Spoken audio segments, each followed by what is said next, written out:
Hey everybody, this is Matt Dickman, and this is another edition of Whiteboard Session.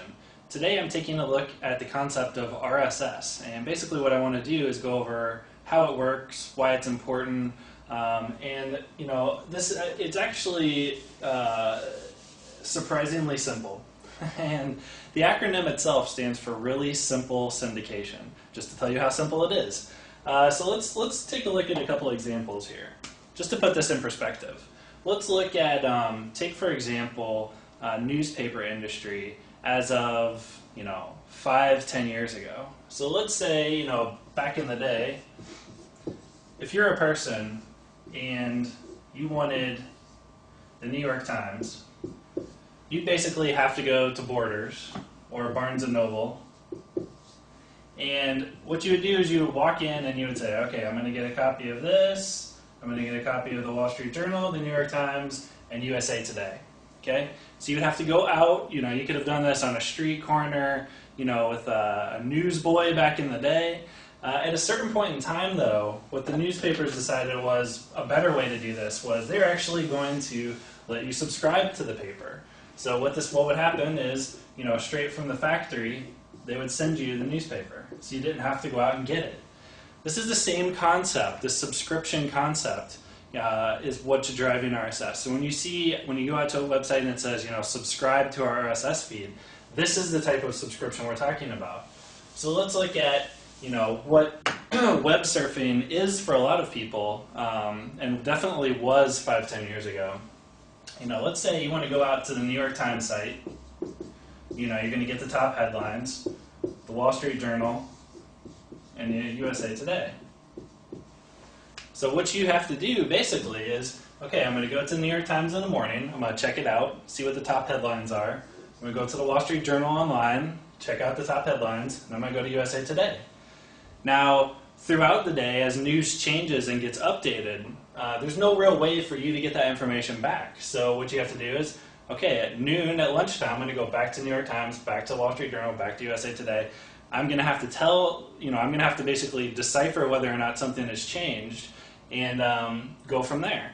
So what's happening now is if you go to these sites, you'll see that the arrows are reversed. So clicking subscribe on the New York Times is actually bringing you information as it's updated. Same with the Wall Street Journal, same with USA Today. This is the same way that blogs work and RSS on blog feeds.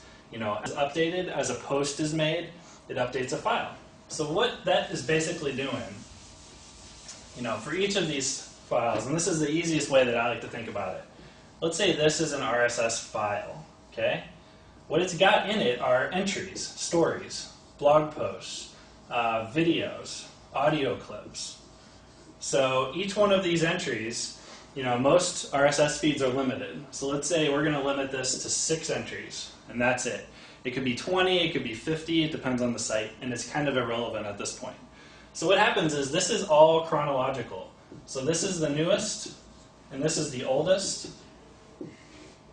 And so what happens is as the New York Times updates their site with a new story, or I update my blog with a new post, or a podcaster loads a new episode, that new episode gets put in this top spot.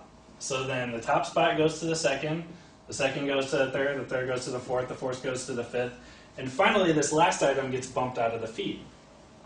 And what happens is, and what a lot of people are talking about, feed readers. These feed readers take multiple files that are like this, and they put them all in chronological order. So if I have a feed reader, what it's going to do is it's going to take, here's the New York Times site, here's the Wall Street Journal feed, here's the USA Today. What it's going to do is it's going to create a new set of entries. So let's say at the beginning of the day, the New York Times updates their site. It's going to get put in my #1 position here. Okay? It's going to know when this feed changes. So let's say they add another story. It's going to take story #1 and it's going to bump it down to #2 and keep the top story here. Well, let's say the Wall Street Journal updates an article. That's going to get fed to #1. So the New York Times, both of these articles get bumped down so that they're 2 and 3, and it keeps going and going and going. And that's why these readers, they're really real-time ways to consume information like this. And Inside my feed reader, I've got probably 300 plus feeds that I'm looking at day to day.